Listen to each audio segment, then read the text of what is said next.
네, 오늘은 열등감 극복, 혼자 달려 1등하기, 열등감 극복, 혼자 달려 1등하기라는 제목으로 하나님 말씀 전하도록 하겠습니다. 여러분 혹시 들어보신 적 있습니까? 얼마 전 서양에서는요, 아이들에게 동화책 읽어주는 것에 대한 반대 움직임이 일어났대요. 예를 들어 신데렐라, 백설공주 등 모두가 어릴 때부터 한 번쯤 들어봤을 만한 그 이야기들에 대해서 보이콧해야 된다, 그런 엄마들의 운동이 벌어졌다고 합니다. 이윤즉슨 아이들이 자라가면서 점점 자신이 동화 속의 주인공이 아니라는 사실을 알게 될 때 아이들이 느끼게 될 그 상실감과 충격, 그것이 이만저만이 아니라는 것입니다. 즉 어느 순간 아이들이 자라면서요, 동심이 파괴되는 순간을 언젠가는 맞이하게 됩니다. 자신이 동화 속의 공주나 왕자의 신분이 아니라 동화 속에 저 이름조차 한번 등장하지 않는 배경 속에 그려진 조그마한 신화 여종의 모습이라는 것을 현실 속에서 깨닫게 되는 날이 온다는 것입니다. 요즘 말로 현타라고 하죠. 어린 아이들에게 현실 타격이 온다는 것입니다. 아이들의 그 아름다운 상상력과 꿈과 세계관을 한 번에 무너뜨리는 현실의 진짜 모습을 보게 될 때, 또 자신의 현실 속의 내 위치를 깨닫게 될 때 아이들은 너무나 큰 충격에 빠지기 때문에 어릴 때부터 굳이 동화 속의 이야기들을 아이들에게 들려줄 필요가 있냐는 것입니다. 어린아이들에게 현실과 동떨어진 동화를 읽혀서 훗날 그 이상과 현실과의 낙차를 더 크게, 더 아프게 느끼게 해야 할 이유가 도대체 뭐냐는 거예요.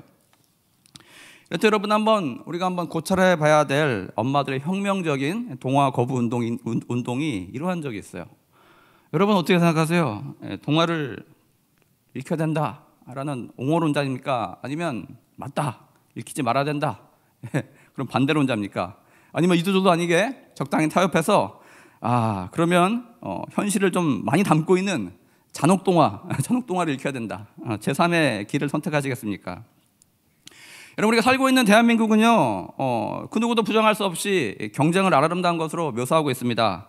그래서 여러분 1등한 사람을 치켜 세워주고 전교생의 보는 앞에서 앞으로 나오라고 해서 박수를 받으면서 그 앞에서 상을 받게 합니다. 왜 그렇게 해요? 많은 사람들의 귀감이 되게 해서 보고 있는 사람들이 나도 저 사람처럼 돼야겠다라는 좋은 샘플로 삼기 위해서, 동기를 부여해주기 위해서, 목표의식을 심어주기 위해서 그렇게 한다는 것입니다. 하지만 여러분, 이 세레모니 가운데 항상 순기능만 있는 게 아니라는 거예요. 역기능이 숨어 있다는 것입니다. 대다수 상을 받지 못한 99%의 사람들은요, 나도 꽤 노력했는데, 나도 최선을 다했는데 나는 왜 쟤만큼 되지 못했는가라는 이런 마음의 충격이 온다는 것입니다. 이런 불편한 진실이 그 세레모니 가운데 동시에 존재하고 있다는 사실입니다. 제가 이 교회에 오기 전에 4년간 시간을 보냈던 캐나다는 한국과 정반대의 가치를 소중하게 생각하더라고요. 예컨대 여러분, 상을 줄 일이 있으면요, 교무실로 조용히 불러요, 그 아이만. 그래서 은밀하게 상을 줘요. 야, 여기 너 이번에 1등 했어, 이러면서. 연이어 여러분, 혹시 그 아이가 이 사실을요, 같은 반 친구한테 자랑을 하잖아요. 아니면 만약 그 부모님이 우리 아이가 요번에 뭐 전교에서 뭐 몇 등 했어요, 막 이렇게 친구나 이웃들에게 자랑을 한다 칩시다. 그러면요, 그 아이는요, 반 친구들에게 왕따를 당해요. 그리고 부모는 그 사회 관계 속에서 너무나 무례하고 예의 없는 사람으로 낙인 찍히게 됩니다. 왜냐하면 그 사회 가치는요, 경쟁에서 오는 승리를 그 가치를 높이 사는 게 아니라 함께 더불어 사는 것, 남을 배려하면서 사는 것을 더 중요한 가치로 내세우고 있기 때문입니다. 예컨대 여러분, 그 아이가 지금 공부라는 한 분야에서, 한 범주에서 우수함을 드러냈을 뿐이지, 다른 아이들에게 있는 아직 발견되지 않은 공부 외에 숨겨진 그 재능, 감추어진 그 재능이 언제 어디서 폭발되고 잠재력이 터지게 될지도 모르는데, 그 공부라는 한 가지 잣대로 그 많은 수많은 학생들 앞에서 그렇게 홀로 인생을 이미 다 승리한 것처럼, 최종 승리자가 된 것처럼 그렇게 행동해서는 안 된다는 것입니다. 연이어 그 우수한 학생의 성적을 취하기 위해서 많은 학생들이 모인 앞에서 상을 받게 된다면, 그 상을 받지 못한 아이들, 박수를 초대되는 그 아이들 마음 가운데 상처를 준다는 거예요. 그래서 이런 고려 가운데, 이 깊은 고려와 배려 가운데 조용히 불러요. 야, 여기 있어. 교무실에서 은밀한 거래가 일어난다는 것입니다. 이렇듯 여러분, 경쟁보다는 화합과 배려를 더 중요하게 생각하는 그 나라 사람들이 유일하게 국경을 마주하고 있는, 어찌 보면 우리보다 더 경쟁적인 미국 사람들을 만나게 되었을 때 참 재밌는 일이 벌어집니다. 캐나다 문화는 상대보다 잘난 척, 있는 척, 많이 배운 척을 하면 안 된다는 거예요. 왜?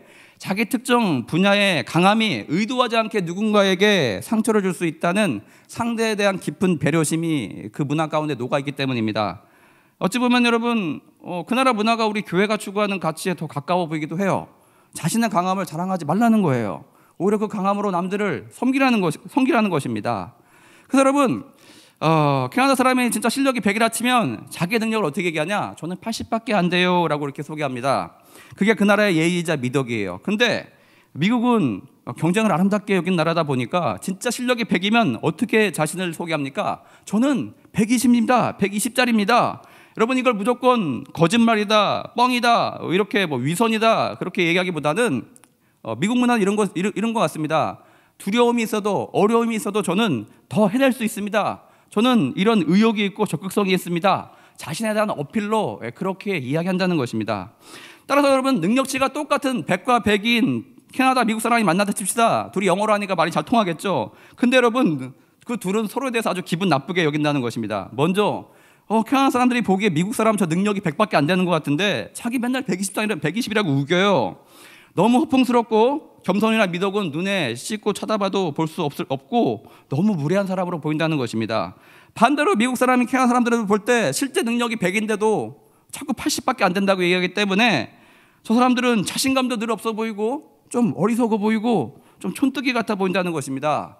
사실 여러분 두 나라 말이 영어로 같을 뿐 내면적으로는요 굉장히 멀다는 거예요. 개와 고양이처럼 서로 그리 좋아하지 않는다는 것입니다. 이 서로 다른 문화 관습 속에서 두 나라 간의 그 차이는요 영원히 계속 이어지게 될 것 같습니다.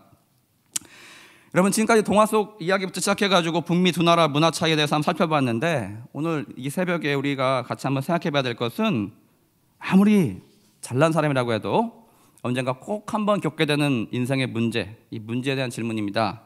즉 나보다 뛰어난 사람을 만났을 때 우리가 취해야 할 바람직한 자세에 대한 고민입니다. 고찰입니다. 그것이 무엇이 되었든 간에 어떤 분야에 여러분이 속해 있든 간에 내가 잘하고 싶은 분야에서 나이도 비슷하고 배움도 비슷하고 경력도 비슷한데 때로는 나보다 나이도 훨씬 어려요. 그럼에도 불구하고 요즘 표현으로 넘사벽이라고 하죠. 내가 감히 넘지 못할 벽 같은 탄탄한 실력을 갖춘 누군가를 만나게 되었을 때 여러분 어떤 감정이 드세요? 한번 여러분 과거를 회상해 보십시오.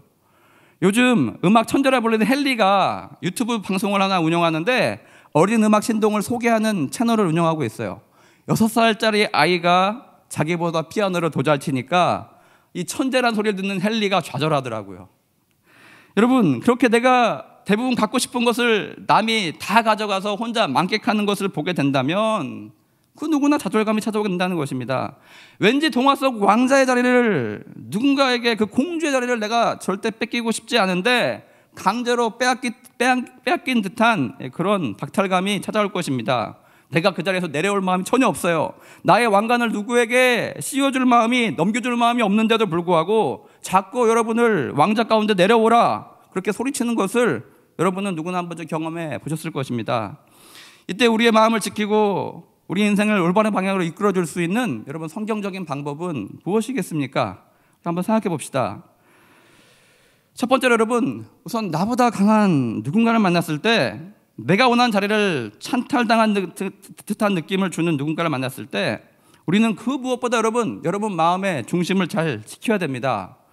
잠언 4장 23절에 모든 지킬 만한 것 중에 더욱 내 마음을 지키라 생명의 근원이 이에서 남이라 라는 말씀이 있죠.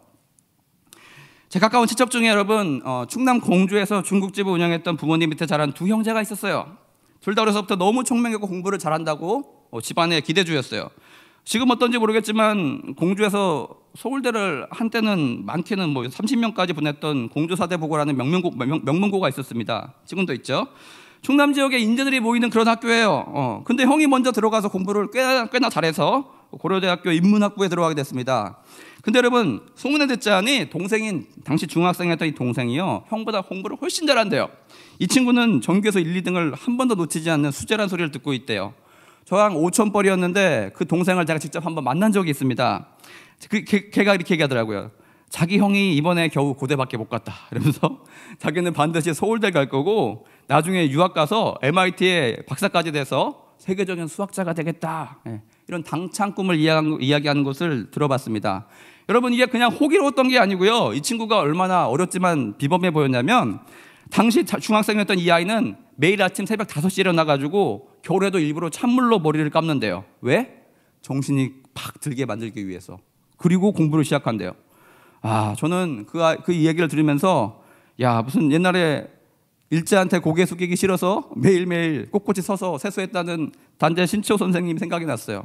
그는 어리지만 정말 총명한 데다가 호기도 있고 기세가 당찬 범상치 않은 그런 친구였다는 것입니다. 근데 말입니다. 이 친구가 1학년에 공주사대 보고 1학년에 입학하고 나서 몇 달 뒤에 큰일이 벌어졌어요. 기숙사에 있어야 될 아이가, 수업을 받고 있어야 될 아이가 갑자기 할머니가 보고 싶다면서 집에 와버린 거예요. 고등학생이 된 아이가 갑자기 할머니가 보고 싶다니 이게 무슨 퇴행적인 유아기적 모습을 띠게 된 그런 모습입니까? 그때 이후로 이 친구는요, 박제가 되어버린 천재로 전락하게 되었습니다. 사유인즉슨 그 학교에 가보니 자기보다 뛰어난 아이들이 너무나 많았다는 것입니다. 자기가 중학교 때만 해도 늘 자기가 최고라고 자부하며 살아왔던 그의 인생 가운데 본인보다 더 잘하고 더 잘나고 더 스마트한 아이들을 만나고 나니까 그의 친구의 마음이 완전히 무너져 내렸다는 것입니다. 안타깝게도 여러분, 이 친구는 이 사실을요, 있는 그대로 인정하지 못했습니다. 현실을 부정하는 쪽으로 나갔다는 것입니다. 그래서 그만 갖고 있던 그 총기도요, 그날 이후로 잃어버리게 되었어요. 그 충격이 얼마나 컸는지 고등학교 때 중퇴하고 아버지가 운영한 중국집을 물려받기 위해서 짜장면 배달 일을 시작했다라고 전해 들었습니다. 한때 세계적인 수학자를 꿈꿨고 정말 될 것 같았던 기세가 당당했던 그 아이가 집안에 총명받던 인재가 하루아침에 평범한 둔재로 전락해버린 충격적인 사건이었습니다. 여러분, 이런 마음 아픈 사건이 그 아이에게만 벌어집니까? 저 여러분의 인생 가운데도 동일한 일들이 한 번쯤 있지 않았습니까? 이때 여러분, 이 충격을 잘 흡수하고 나 자신을 보호한 최선의 방책은 무엇이겠습니까? 바로 눈앞의 현실을 부정하는 게 아니고 반대로 현실에 있는 그대로 여러분 담담히 받아들이는 용기가 필요한 것입니다. 내가 서야 할 자리를 누군가 차지하고 있다면 박수를 쳐준 것이 내 마음에 내키지 않겠지만 현실을 인정하고 그 격차를 바라보는 것, 그것으로부터 여러분 실마리가 풀리기 시작한다는 것입니다. 사무엘상에 보면 며칠째 싸움을 걸어오고 있는 골리앗에게 기세가 눌려서 이러지도 못하고 저러지도 못하고 있는 사울 왕에게 어린 소년 다윗이 나타났습니다. 그리고 골리앗을 단번에 물리칩니다. 사울 왕은 그가 자기보다 낫다면 그 사실을 받아들이고 그 재능을 인정해야 됐습니다. 그가 당시 이스라엘의 어떤 장소들보다 용맹하다는 것을 받아들였어야 됐어요. 그러나 여러분, 사울 왕은 그러지 못했습니다. 자기 대신에 그 어려운 일을 처리한 온 국민의 칭송을 받던 다윗을 있는 그대로 받아들이지 못했다는 것입니다. 반대로 그동안 자기가 받아왔던 찬사와 이목을 한 번에 빼앗아간 정말 못마땅한 그런 경쟁자로 여기면서 질투하기 시작했어요. 여러분, 그 결말은 어떻게 됩니까? 제 앞에 친척 아이와 겪었던 길을 가게 돼요. 정신적으로 점점 피폐해졌고 결국 정신적으로 무너지게 됩니다. 그리고 영적으로 무너지게 되고 결국 전장의 예술로 쓸쓸하게 사라지는 참혹한 결말을 맞이하게 됩니다.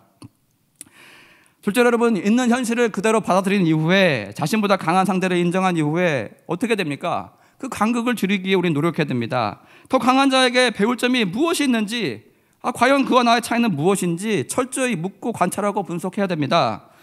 여러분, 인생은 고속도로와 같아요. 내가 지금 만난 그 사람 항상 평생 계속할 사람이 아니라는 것입니다. 어느 출구에서 어느 IC에서 내가 먼저 나갈지 그 친구가 먼저 나가게 될지 모른다는 것입니다. 따라서 나보다 뛰어난 누군가가 잠시 나와 같이 달려야 한다면 배움의 교보제로 그렇게 여러분 삼으시길 바랍니다. 그의 장점을 배우시고 내 것으로 흡수할 수 있는 가까운 거리를 하나님께서 허락해 주셨구나라고 그렇게 발전적으로 여러분 해석해야 됩니다. 보통 한 팀의 베테랑 투수가 영입이 되게 되면 나머지 투수들은 긴장합니다. 왜냐하면 내 자리를 뺏기게 될까, 5명의 5인 선발이 있는데 그 중에 한 자리를 잃게 될까라는 그 위험 가운데 놓이게 됩니다. 하지만 여러분, 그에게 직접 여러 가지 구종을 배울 수 있는 사사받을 수 있는 좋은 기회가 된다는 것입니다. 구대성의 체인지업이 하나 시절에 어린 유현진에게 전수가 됐고 LA 다저스 시절에는 당대 최고의 투수로 인정받던 커쇼가 던지는 그 커브볼이 유현진에게 전수가 됐어요. 세월이 지남에 따라 계속 늘 배우는 사람이었던 유현진이라는 투수는요, 현재 한두 구종도 아니고 여러 구종을 다 잘 던지는 마스터라고 불리는 그런 투수가 됐어요. 사이 영상 1, 2위에 오를 정도로 후보가 될 정도로 세계적인 투수가 되었다는 것입니다. 원래 그랬냐고요? 아니죠. 기회가 왔을 때 여러분 열등감에 젖어 있기보다는 그 차이를 빨리 인정하고 누군가 뛰어난 누군가 곁에 왔을 때 지혜롭게 그 배움의 기회를 붙잡고 놓치지 않았다는 것입니다. 따라서 여러분 본래 태생적으로 뛰어난 재능을 가진 사람보다 우리 흘러가는 강물처럼 지나가는 시간 속에서 많은 만남 속에서 늘 배울 수 있는 사람, 바로 그 사람이 정말 강자라고 강한 사람이라고 큰 사람이라고 할 수 있겠습니다.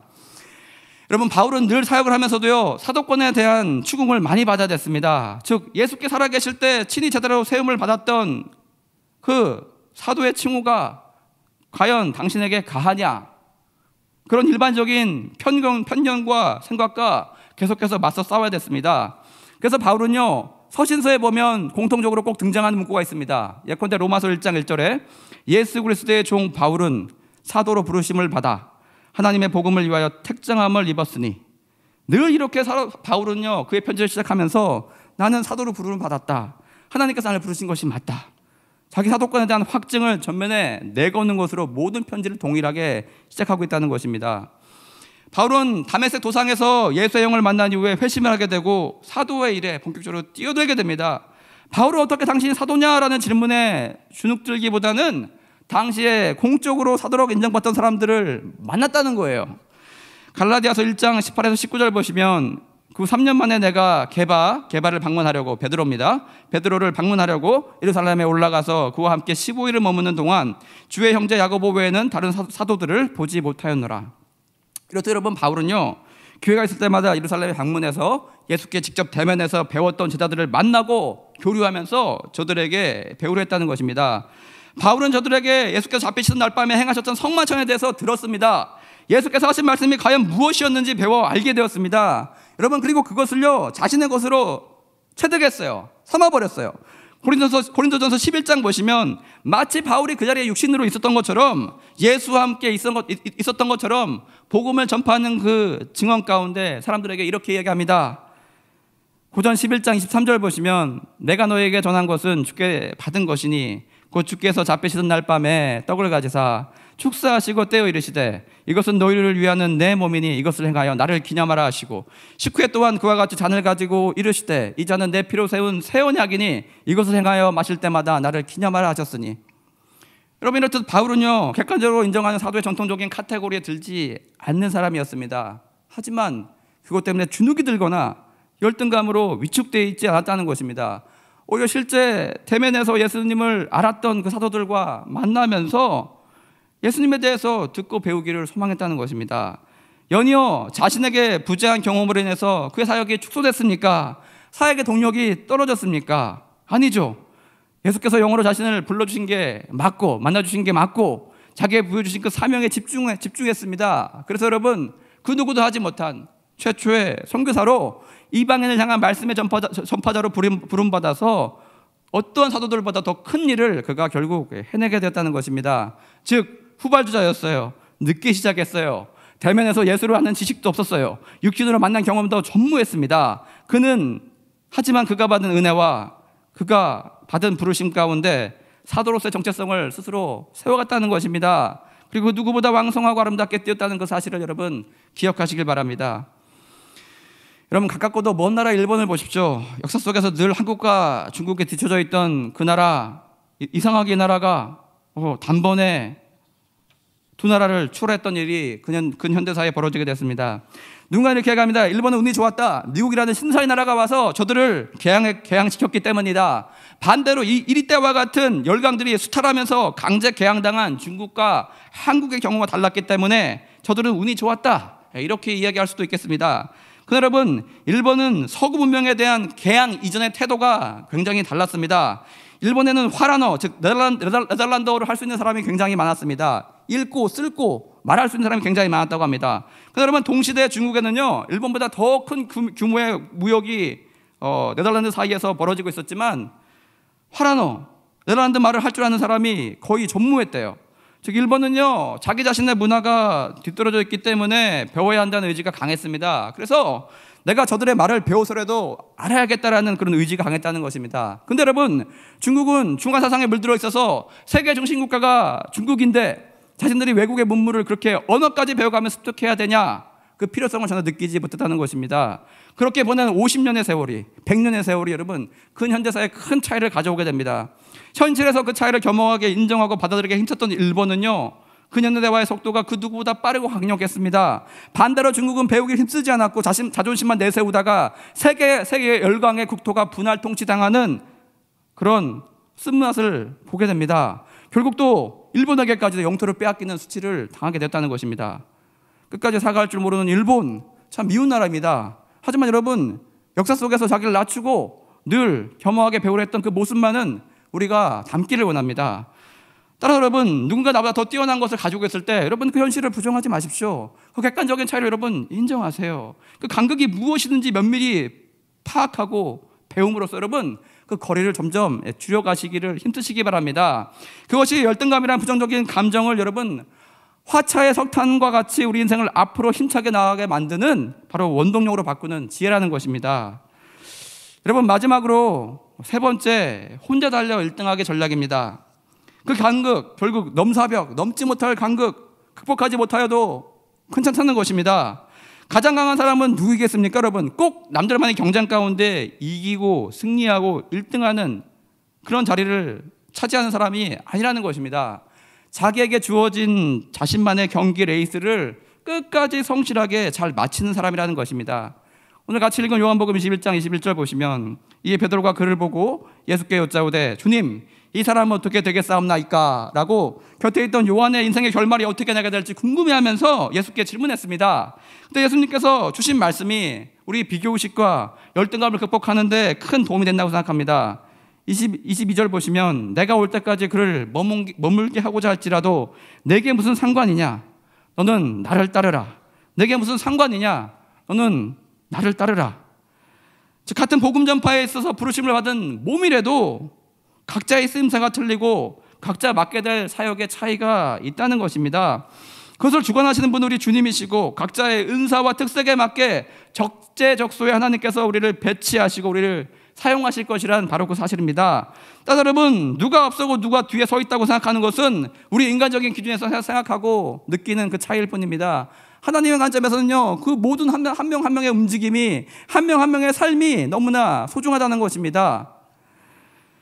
여러분은 깜깜한 불 꺼진 텅 빈 트랙을 혼자 뛰어본 적이 있습니까? 저는 군대 가기 전에 체력을 키운다고 한 달 넘게 저녁 10시에 그렇게 빈 트랙을 뛴 적이 있었습니다. 그때 제가 뛰었던 방식은요, 누가 보면은 웃었을지도 몰라요. 천천히 30초를 뜁니다. 그리고 빨리 30초를 뛰어요. 그렇게 10세트를 반복을 해요. 그 이후에 마지막에 100m 전력 질주를 다해서 뛰었던 기억이 납니다. 그 밤에 저는 누구와 경쟁하기 위해서 달리고 있지 않았습니다. 누구를 이기기 위해서 뛰고 있지 않았습니다. 그저 제가 앞으로 감당해야 될 일들, 그 일들을 감당할 체력을 기르기 위해서 저 혼자만의 마음과 시간을 정하고 홀로 외롭게 이렇게 뛰고 있었습니다. 근데 여러분, 마지막 그 100m를 심장에 터뜨려 뛰고 난 이후에 제게 들었던 감정은 무엇인지 아십니까? 외롭구나, 이런 감정보다는 만족감과 기쁨이었어요. 오늘도 내가 할 일을 잘 해냈구나, 오늘도 내가 혼자 달려서 1등 했구나라는 뿌듯한 마음이 제 마음 가운데 차올라왔다는 것입니다.